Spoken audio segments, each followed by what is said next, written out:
আল্লামা যখন ইন্তেকাল করলেন, আমি তখন মালয়েশিয়া থেকে যুক্তরাষ্ট্রে একটা কনফারেন্সে যোগ দিতে যাচ্ছি, কাতার এয়ারলাইন্সে। মালয়েশিয়া থেকে দোহাতে নামলাম। দোহায় যখন আমার ট্রানজিট, তখন শুনতে পেলাম যে আল্লামা বিদায় নিয়েছেন। সোশ্যাল মিডিয়ায় শুনে বিশ্বাস করতে পারলাম না। মুহূর্তের মধ্যেই মাসুদ সাইদি ভাইকে মেসেজ করলাম, উনি কোনো উত্তর দিতে পারলেন না। মাসুদ ভাইয়ের সাথে যখন কোলাকুলি করি, আমাদের শামীম ভাইয়ের সাথে যখন কোলাকুলি করি, মনে হচ্ছে আল্লামা সাইদির ঘ্রাণ পাই। শরীরটা লিটারালি কাঁপছিল, নিজেকে মানাতে পারছিলাম না, বিশ্বাস করতে পারছিলাম যে আসলে আল্লামা বিদায় নিয়েছেন। ইন দ্য মিন টাইম আমার সেকেন্ড ফ্লাইট দোহা টু নিউ ইয়র্ক, 12 ঘন্টার ফ্লাইটে উঠলাম। ইন্টারনেট থেকে বিচ্ছিন্ন হলাম। নামার পরে শুনলাম আল্লাহু আকবার, যেখানে ওনাকে কবরস্থ করার কথা ছিল সেখানেও কবর দিতে দেয়া হয় নাই। ছবিগুলো দেখতে লাগলাম, হাসিমাখা মুখ, হাসিমাখা নিথর দেহটা, মরণে হাসিবে তুমি কাঁদিবে ভুবন। From east to west, from north to south, the entire globe, গোটা বিশ্ব ওনার জন্য কেঁদেছে, গোটা বিশ্ব কেঁদেছে। কাবার গিলাফ ধরে ধরে মানুষ চিৎকার করেছে। সম্মানিত সুধী, হযরতুল আল্লাম শহীদ মরহুম আল্লামা দেলওয়ার হোসেন সাঈদী রাহিমাহুল্লাহ, ওনার স্মৃতি বিজড়িত আজকের এই ঐতিহাসিক প্যারেড ময়দানের তাফসিরুল কোরআনের প্রোগ্রামে সব আছে। স্টেজ আছে, শ্রোতা আছে, প্যান্ডেল আছে, মিডিয়া কাভারেজ আছে, কিন্তু আমাদের কলিজার টুকরাটা আমাদের মাঝে নাই। আজকের এই প্রোগ্রামে আলোচক হয়ে এই চেয়ারে আমি না বসে, ওই শ্রোতাদের কাতারে বসে যদি আমাদের আল্লামার নুরানি চেহারার দিকে তাকিয়ে ওয়াজ শুনতে পারতাম, আমাদের হৃদয়টা ঠান্ডা হয়ে যেত, আমাদের তৃষ্ণার্ত হৃদয় শান্ত হতো। সব আজকে আছে, কি যেন নাই, ঠিক কিনা বলেন? আল্লাহ তাআলা প্রতি 100 বছরে একজন মুজাদ্দিদ পাঠায়, প্রতি 100 বছরে একজন মুজাদ্দিদ, যিনি সমাজকে সংস্কার করেন। আল্লামা দেলওয়ার হোসেন সাঈদী রাহিমাহুল্লাহ ছিলেন তেমন একজন মুজাদ্দিদ। চিৎকার করে বলেন ঠিক কিনা? উনি শিরক বিদআতের আস্তানাকে তছনছ করে দিয়েছেন, তাওহীদের বাণীকে সমুন্নত করেছেন, গণমানুষের কাছে তাফসিরুল কোরআনকে জনপ্রিয় করেছেন। আজীবন আজীবন তিনি ইসলামকে বিজয়ী শক্তি হিসেবে দেখার স্বপ্ন দেখতেন। এত প্রাঞ্জল ভাষা, এত চমৎকার আধুনিক প্রেজেন্টেশন, গণমানুষের কাছে কোরআনের তাফসিরকে এভাবে জনপ্রিয় করে তোলার মতো ব্যক্তিত্ব আল্লামা সাইদি ছাড়া দ্বিতীয় কেউ এই বাংলার ভূখণ্ডে নাই। এই যে তাফসিরুল কোরআন, এই যে টার্মিনোলজি, এই টার্মটাই উনি আসলে জনপ্রিয় করেছেন। আমরা আগে জানতাম না যে এভাবে তাফসির করা যায়, এভাবে scientific indications of the Holi কোরআনকে মানুষের কাছে পেশ করা যায়, এভাবে এত জীবন ঘনিষ্ঠ করে, এত ইন্টারেক্টিভ করে কোরআনের কথাগুলো মানুষের কাছে উপস্থাপন করা যায়।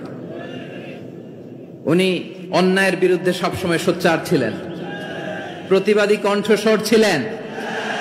ওনার আলোচনা শুনলে দেহের রক্ত টকবক করে ফুটতে থাকতো।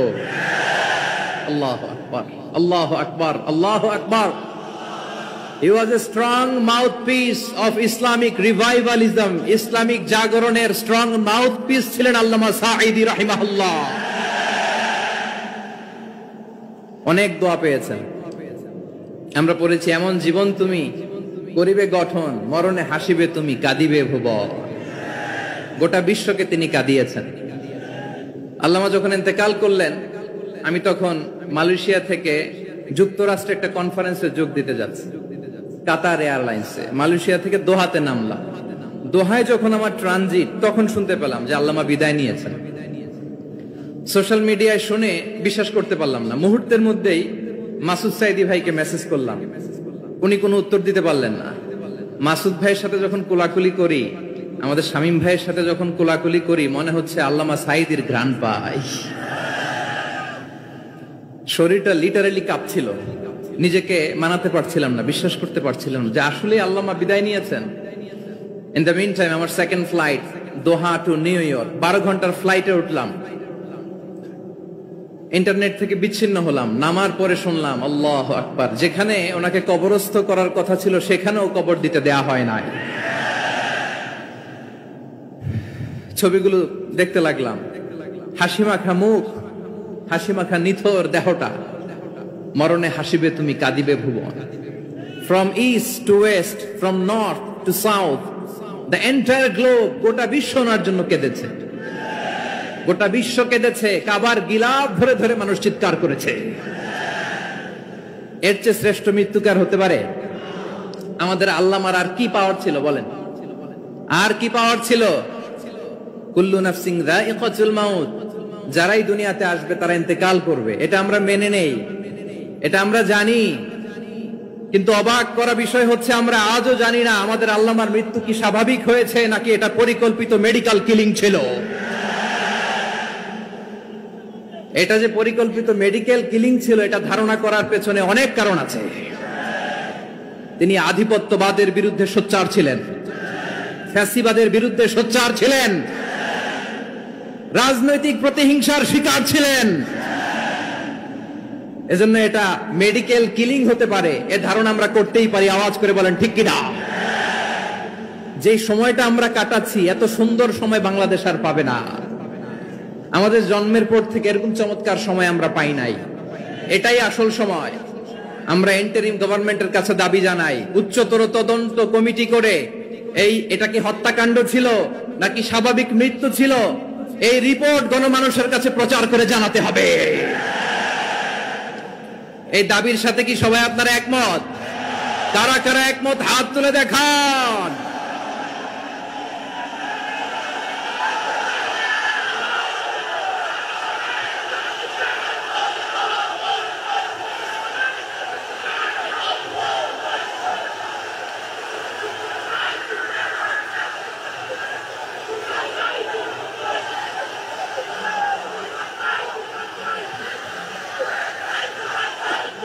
আমার প্রিয় ভাইয়েরা, প্রিয় চট্টলাবাসী, আল্লাহ তাআলা তার এই মুখলেস গোলামকে তার জান্নাতুল ফেরদাউসের মেহমান হিসেবে কবুল করুক, তার জীবনের সকল খেদমাগুলোকে কবুল করুক, জান্নাতুল ফেরদাউসের আলা মাকামে তাকে মেহমান হিসেবে কবুল করুক। আল্লামা শহীদ দেলোয়ার হোসেন সাঈদী রাহিমাহুল্লাহ, উনি ছাড়াও এই ঐতিহাসিক ময়দানে কথা বলেছেন আল্লামা লুৎফুর রহমান রাহিমাহুল্লাহ। চলে গিয়েছেন আমাদেরকে ছেড়ে। তিনি বলতেন, ইনশাআল্লাহ মিজান আবার আসবে। হুজুর আমি তো আসলাম, আপনি তো আমাদেরকে ছেড়ে চলে গেলেন। আল্লাহু আকবার, আল্লাহু আকবার, আল্লাহু আকবার। গলায় কোনো সুর ছিল না, সুর দিয়ে কথা বলতেন না, কিন্তু এত চমৎকার শব্দের বুনন, এত চমৎকার প্রেজেন্টেশন, এত চমৎকার ভাবে ঐতিহাসিক বর্ণনাগুলো তিনি উপস্থাপন করতেন। মন্ত্রমুগ্ধ হয়ে আমরা আল্লামা লুৎফুর রহমানের কথা শুনেছি। আমরা হযরতুল আল্লামা লুৎফুর রহমান রাহিমাহুল্লাহর জন্য এই বিশাল ময়দান থেকে দোয়া করছি, আল্লাহ তাআলা তুমি তোমার এই খাদেমকে জান্নাতের মেহমান হিসেবে কবুল করে নাও। আরো অনেক আল্লামারা এখানে কথা বলেছেন, বিশেষ করে বাইতুল শরফের মরহুম পীর সাহেব হুজুর থেকে শুরু করে আরো যারা যারা তারকাতুল্য ওলামায়ে কেরাম এই চট্টগ্রামের ময়দানে কথা বলেছেন, আলো ছড়িয়েছেন। আমরা এই লক্ষ লক্ষ তাওহীদি জনতাকে নিয়ে তাদের জন্য দোয়া করছি, আল্লাহ তাআলা ওনাদের জীবনের সকল ভুল ত্রুটি ক্ষমা করে দিয়ে তাদেরকে জান্নাতুল ফেরদাউসের মেহমান বানিয়ে নিক। আমরা এই ঐতিহাসিক প্যারেড ময়দানের প্রোগ্রাম থেকে স্মরণ করতে চাই 24-এর ছাত্র নাগরিক অভ্যুত্থানে আমার যে সমস্ত ছাত্র নাগরিক ভাইয়েরা দেহের তাজা রক্ত বিলি দিয়ে নতুন বাংলাদেশ আমাদেরকে উপহার দিয়েছে। বিশেষ করে আপনাদের এই চট্টগ্রামের শহীদ ফাইসাল, শহীদ ওয়াসিম সহ সকল শহীদকে আল্লাহ তাআলা কবুল করুক। আমরা সবাই পড়ি আমিন। প্রিয় ভাইয়েরা, আমি নগণ্য একজন কোরআনের ছাত্র, এত বিশাল মঞ্চে এত বড় প্ল্যাটফর্মে কথা বলা আমার জন্য সাজে না। তারপরও আমাদের মুরব্বীরা আমাদের ডানে বায়ে বসে আছেন, ওনাদের আদেশ ক্রমে, ওনাদের অনুমতি ক্রমে কিছু কথা আজকের এই ঐতিহাসিক প্রোগ্রামে আপনাদের সামনে উপস্থাপন করার চেষ্টা করব। ওমা তাওফীকি ইল্লা বিল্লাহ। প্রিয় ভাইয়েরা, 5 দিন ব্যাপী এই তাফসীরুল কোরআনের প্রোগ্রামে অনেক ওলামা হযরত কথা বলেছেন।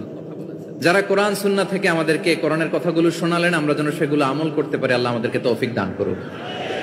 শুরুতে আমাদের নিয়তটাকে খালেস করে নেওয়া দরকার। এই যে গ্যাদারিং, এই যে হিউজ শোডাউন, এগুলো যদি আমাদের নিজেদেরকে পরিবর্তন না করে তাহলে এতে কোনো লাভ নাই। জোরে বলেন ঠিক কিনা?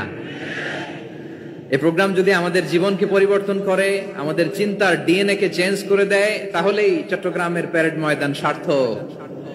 আসুন আমরা চিন্তাকে খালেস করে নেই।